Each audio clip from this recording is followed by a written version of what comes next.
Assalamualaikum warahmatullahi wabarakatuh. Saya Mevi Deftari Bella, saya mahasiswi dari Universitas Yarsi, Fakultas Ekonomi dan Bisnis Angkatan 2019.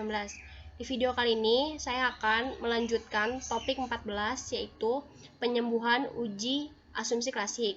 Untuk penjelasannya, kita bisa lihat di sini penyembuhan data pada uji multikolonialitas, di mana data tersebut teridentifikasi multikolonialitas.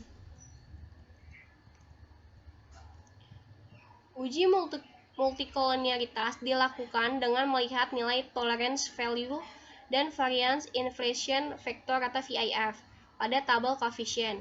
Kriteria hasil pengujian adanya multikolonialitas yaitu dilihat pada kolom collinearity statistik pada tabel koefisien. Nah, tolerance value jika tolerance value lebih kecil dari 0,1 atau VIF-nya itu lebih besar dari 10, maka terjadi multikolonialitas. Tapi sebaliknya, jika nilai tolerance value lebih besar dari 0,1 atau VIF-nya itu lebih kecil dari 10, maka tidak terjadi multikolonialitas. Nah, faktor yang mengidentifikasi gejala multikolonialitas dalam model regresi yaitu suatu keadaan di mana data menunjukkan kolerasi linear yang perfect di antara variabel penjelas yang dimasukkan ke dalam model regresi. Akibatnya, nilai yang dihasilkan tidak dapat dipastikan nilainya. Untuk solusi alternatif untuk mengatasi gejala multikolonialitas dalam model regresi yaitu yang pertama, melakukan alternatif uji lain untuk mendeteksi gejala multikolonialitas dalam model regresi seperti uji kolerasi. Yang kedua, melakukan transformasi data seperti ln, logaritma, log, dan lain-lain. Yang ketiga, menguatkan variabel yang berkolerasi tinggi. 4.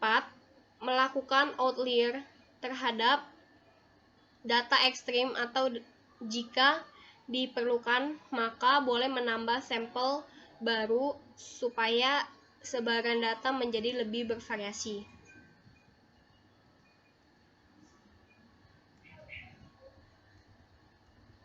Yang kedua, di sini penyembuhan data pada uji normalitas, di mana data tersebut tidak terdistribusi normal. Faktor-faktor yang mengidentifikasi data tidak normal adalah yang pertama, terdapat data ekstrim atau data yang melebihi nilai maksimum di ambang batas.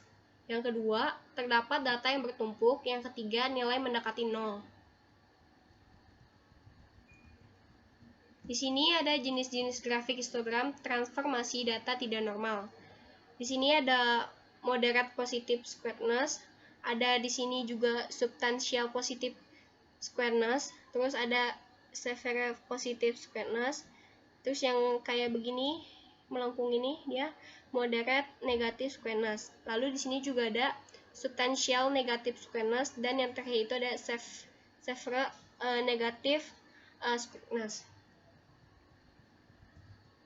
Nah, solusi alternatif untuk mengatasi gejala data yang tidak normal dalam model regresi yaitu ada dua. Yang pertama, bentuk grafik histogram, dan yang kedua, bentuk transformasi data.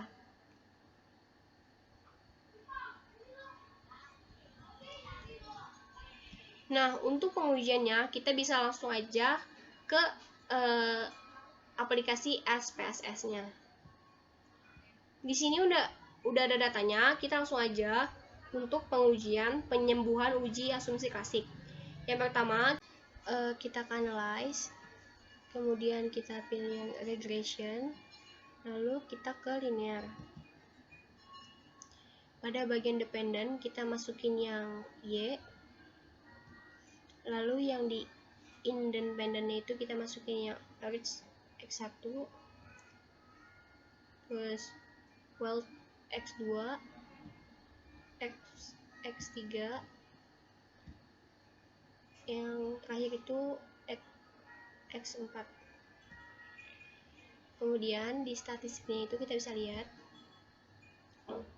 kita pilih atau kita checklist yang estimate, lalu model fit, kemudian collinearity, diagnosis.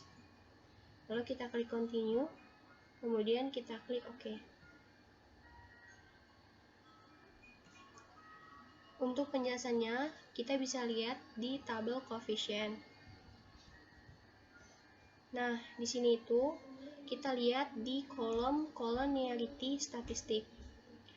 Nah, di sini itu X1-nya itu dia dapat nilai toleransi sebesar 0,455. Kemudian X2-nya itu terdapat nilai toleransi 0,505.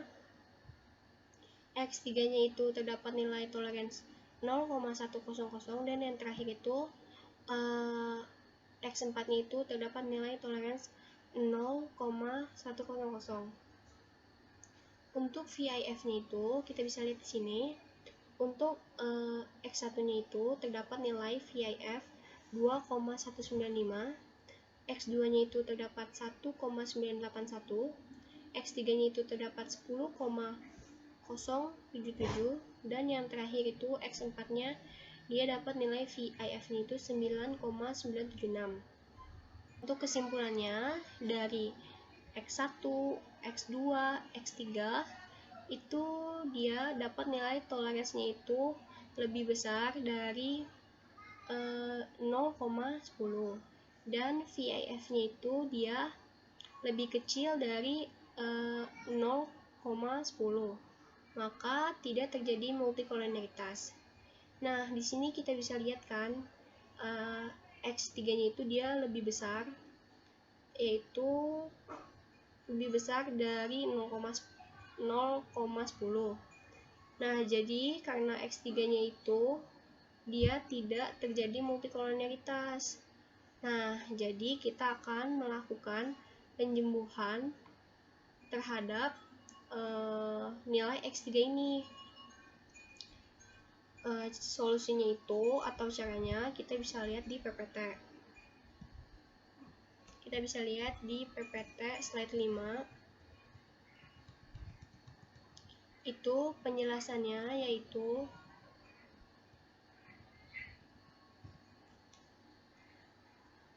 solusi alternatif untuk mengatasi gejala multikolonialitas.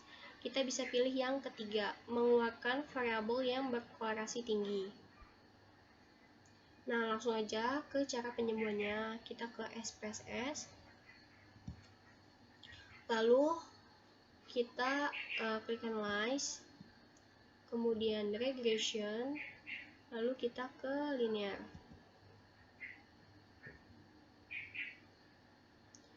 Nah, tadi kan untuk hasil tertinggi itu dia berada di X3 kan, maka kita keluarin aja yang X3-nya ini. Nah, kita keluarin dari independen agar tidak terjadi lagi multikolonialitas. Nah, kemudian kita klik OK. Nah, untuk penjelasannya itu kita bisa lihat di tabel koefisien lagi. Kita lihat ya di koefisien. Nah, di sini tuh sudah tidak ada kan yang X3 tadi yang 10, berapa sekian. Nah, karena sudah dikeluarkan tadi ya gitu. Nah, untuk itu kita bisa lihat lagi di PDF atau di PPT slide 3.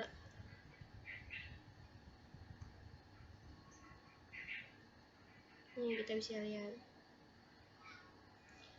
Kan di PPT itu dikatakan bahwa jika tidak terjadi gejala multikolonialitas, yaitu karena tolerance value-nya itu dia lebih besar dari 0,1 dan VIF-nya itu lebih kecil dari 10. Jadi, untuk kesimpulannya tidak terjadi multikolonialitas. Jika salah satu variabelnya ada yang terjadi gejala multikolonialitas, maka kita harus melakukan penyembuhan seperti tadi ya. Sekian dari saya, bila ada salah atau kurangnya saya mohon maaf. Wassalamualaikum warahmatullahi wabarakatuh.